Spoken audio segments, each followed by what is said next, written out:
amigos, ya de regreso, 9:41 de la mañana. A esta hora conversamos con el ex procurador anticorrupción, el doctor Cristian Salas. Bienvenido, doctor Salas, qué gusto tenerlo. Igualmente, gracias por la invitación. 7.3 Noticias. Bueno, y para hablar ahora de los recientes audios, ¿no?, que involucrarían al expresidente Ollanta Humala en el caso de Madre Mía, para luego hablar posteriormente de la supuesta compra de testigos. Empecemos un poco ordenándonos en cuanto a los procesos que le ha tocado a él asumir. En el 2006 y en el 2011 por el tema de los testigos. ¿Cómo ve usted la configuración de los supuestos delitos? Bueno, si lo tomamos como una fotografía del momento, los audios lo que determinarían es que aquí habría ocurrido una compra de testigos de parte de los procesados.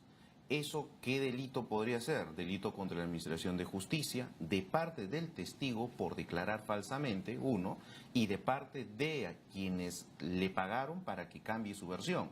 Son dos delitos. El asunto es que ya, visto esto a la fecha, tenemos que esos delitos han prescrito en exceso. El Código Penal establece entre 4 y 5 años y esto ya habría ocurrido hace muchos años atrás y por tanto no podrían ser judicializados al día de hoy. Por lo tanto, entonces, aun cuando se habría cometido aquí un delito, ya el señor Humala, como muy bien lo ha señalado él mismo, es cosa juzgada. Ahora, la cosa juzgada se aplica en este caso tanto al caso Madre Mía, que fue cerrado con un sobreseimiento judicial, como al otro caso, porque ya desde 2011 se estaba sospechando de que este testigo habría mentido y le habrían dado una coima de por medio. Claro, y por eso se retractó. Así es, esa investigación se archivó, también se cerró judicialmente. Ambas tienen la calidad de cosa juzgada. ¿Por qué es importante precisar esto? Porque la cosa juzgada, por regla general en materia procesal, es invariable, o sea, queda totalmente firme. ¿Se puede reabrir Digamos un que caso? No se puede reabrir, doctor. Esa es la pregunta a la que quería llegar. En la que hemos coincidido, ¿no ¿Se es cierto? puede reabrir un caso con cosa juzgada? Sí, excepcionalmente. ¿Cuándo? Nuestra legislación actual nos habla de sentencias condenatorias. Que no es el caso. En este caso del señor Humala no podría reabrirse porque son resoluciones absolutorias.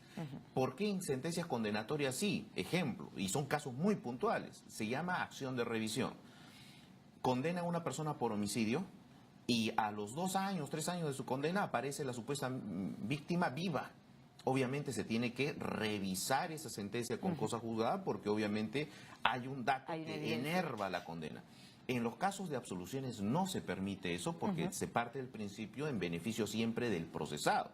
Entonces, en estos casos ya no se puede reabrir. En ese caso, el beneficio del procesado sería al exmandatario. Efectivamente. En el caso de haber habido una sentencia condenatoria, que no es la situación, ¿no es cierto?, que tiene Ollanta Humala, entonces, querría decir, doctor, que prácticamente no podría, aun cuando hay audios, que el señor Guzmán, el fiscal, ¿no es cierto?, en este momento, el señor fiscal Guzmán, que es quien, Marco Guzmán Vaca, quien, dentro de la investigación al terrorista Artemio, intercepta de manera legal, ¿no es cierto?, estas llamadas en las cuales entra lo que tiene que ver con Ollanta Humala y todo lo demás. ¿Por qué no dio a conocer? ¿Qué fue lo que pasó ahí? Antes de entrar a esa pregunta que es perfectamente válida, para la familia de estos señores víctimas de esta situación en Madre Mía, hay una vía, pero no interna, hay una vía externa. Es decir, la Corte Interamericana. Efectivamente, ellos pueden acudir a través de un organismo de defensa de derechos humanos y de la Coordinadora Nacional de Derechos Humanos, APRODE, pueden acudir al fuero internacional para que se ordene desde fuera la reapertura del proceso, cosa que sí se podría hacer. Ojo que aquí en el Perú este proceso se abrió, ¿en el Perú tendríamos que hablar de reaperturar el caso? ¿O es que en realidad no se dio...? No, se tendría que reaperturar por orden de la comisión. Esa es la única vía que yo le encuentro hasta el momento a este caso. Ahora, yendo a tu pregunta, perfectamente válida. ¿Me espera un instante, doctor? Sí, ¿cómo no? Le pido, por favor, tenemos un reporte en vivo.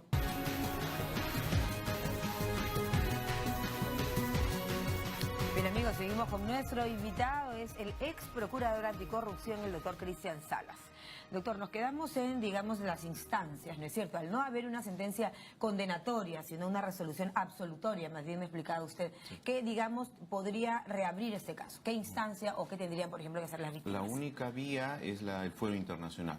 Las víctimas tendrían que acudir a través de órganos, ONGs, por ejemplo, o incluso directamente, pero más se facilita el recorrido a nivel internacional a través de una ONG especializada en derechos humanos. Estamos hablando de la Corte Interamericana Así de es, Derechos ¿no? Humanos. ¿Para qué? Para que ésta, evaluado el caso y viendo estas terribles irregularidades, tratándose de un hecho de lesa humanidad, ordene al Estado peruano que reabra este proceso. En ese esquema podríamos, digamos, buscar una vía para esclarecer estos hechos y que no queden impunidad.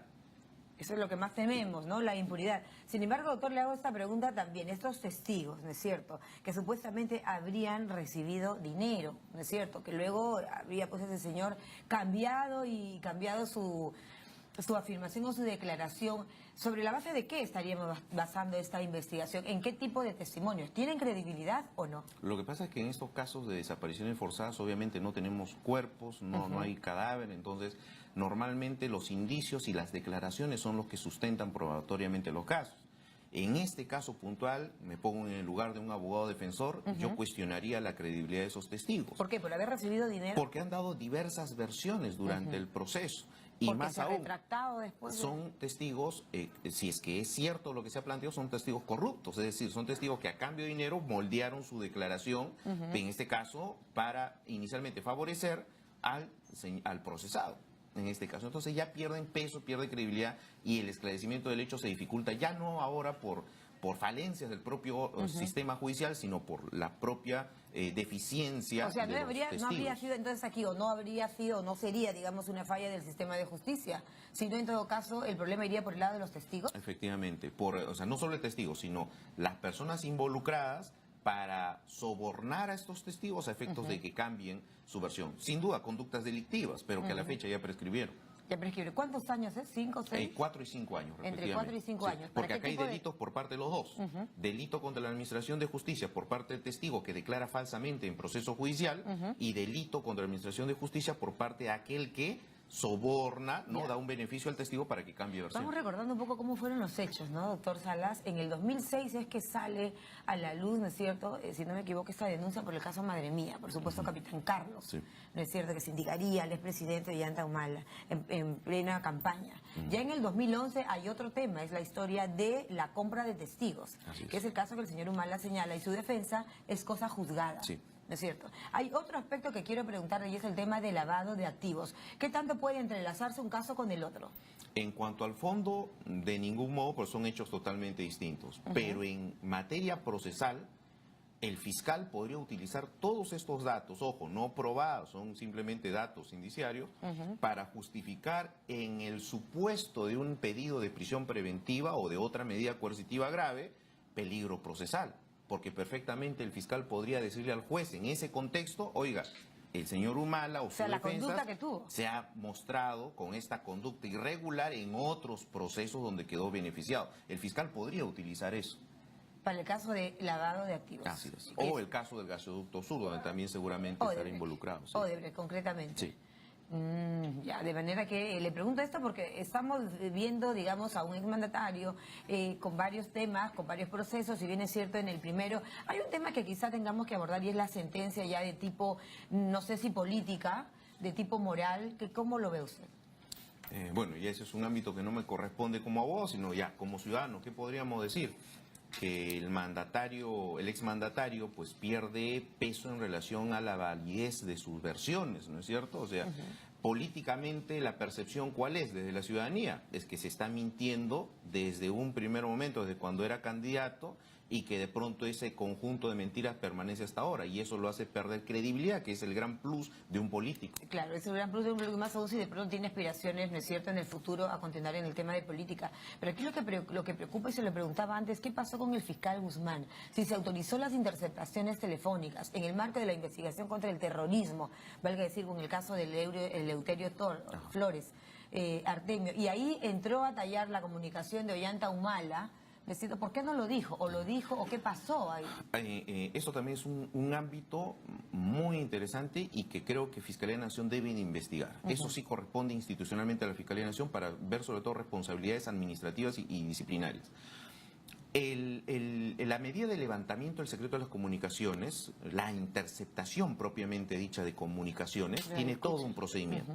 Lo pide el fiscal al juez, el juez autoriza sobre números puntuales, no es genérico, sino sobre números telefónicos Que puntuales. dicho sea de paso, el Ministerio Público anoche ha señalado, en principio, la legalidad, Así es. ¿no es cierto?, de estos radioescuchas, pero además ha señalado claramente que no estaban los números ni del señor Humala ni de la señora Así Nadine es. Heredia. Lo que se entiende es eso, que no se intervino A ellos. el número celular de señor Humala, Nadine u otros, sino que se intervino los números de los investigados y de personas vinculadas directamente a los investigados.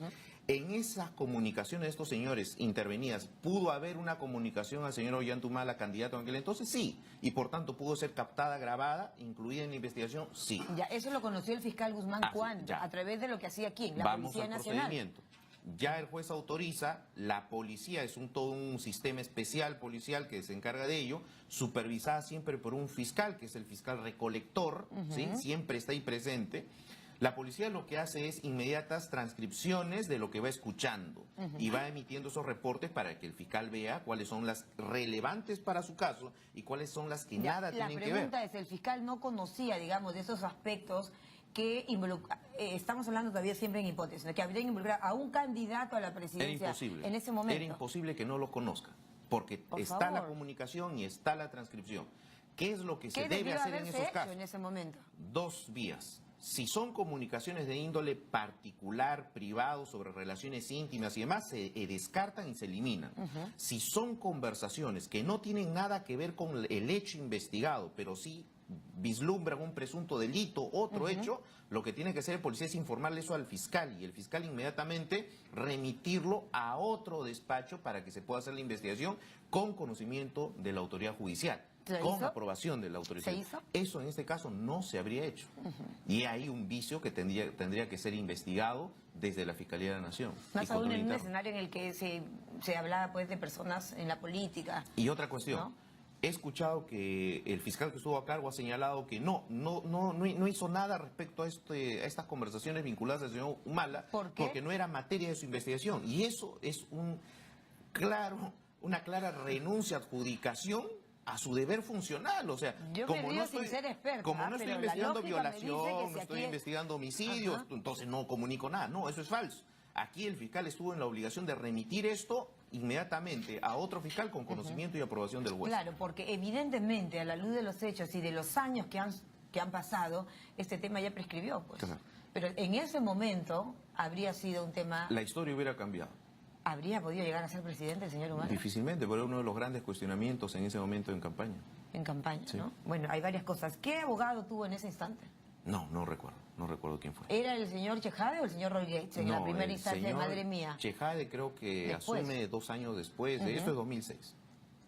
Qué historia, ¿no? Sí. Solamente para terminar, el caso de lavado de activos, entonces, ¿en qué se encuentran en este momento? Porque no tiene tampoco, digamos, impedimento de salida del país. No, está en investigación preparatoria formalizada. Hay una serie de indicios que efectivamente acreditan que habría habido un manejo irregular de patrimonio. La gran labor ahora de la Fiscalía, y por eso es que el fiscal Hamilton Castro ya asumió, es determinar si ese dinero irregularmente manejado proviene o no desde Brasil, de las compañías brasileñas. ¿Eso para qué? Para darle carácter ilícito a ese patrimonio. Bueno, ya en el Consejo de Ministros último, ¿no es cierto? Hay todo un tema ahora, doctor Salas, ¿qué opina usted? De paso le pregunto por el tema de la reforma electoral y en el marco de estas leyes, ¿no? Se prohíbe el tema de la donación, por ejemplo, de otros países a las campañas. Una reforma sumamente necesaria, no solo la prohibición de aportes de extranjeros, no solo de figuras, sino de fondo, doctor. Sino también el tema de la rendición de cuentas, o sea, se tiene que rendir el 100% de todo el dinero que ingresa, o sea, no puede haber un porcentaje de dinero cuyo origen se desconoce y es anónimo, no puede haber. Si no, vamos a seguir con los mismos problemas de siempre, aportantes anónimos fantasmas, dinero proveniente del narcotráfico, lavado de activos, y las campañas electorales son contextos de lavado de activos. Y que el delito no esté, digamos, metido en la política y en los candidatos, porque después ya vemos los resultados que pueden estar pasando, ¿no? Efectivamente, y es necesaria esta reforma, esperemos que sea materializada. Bien. Gracias por acompañarnos. Muchas gracias. Muy amable de su parte. Además hemos tenido que esperar unos minutitos y por ello mismo le agradecemos al doctor Cristian Salas, ex procurador anticorrupción, hablándonos de estos audios que se han podido conocer hace algunos días, ¿no? 9:58 de la mañana, 2 minutos nos separan de las 10, no se nos vaya. 12 de Movistar, 14 de Claro, ahí nos encontramos.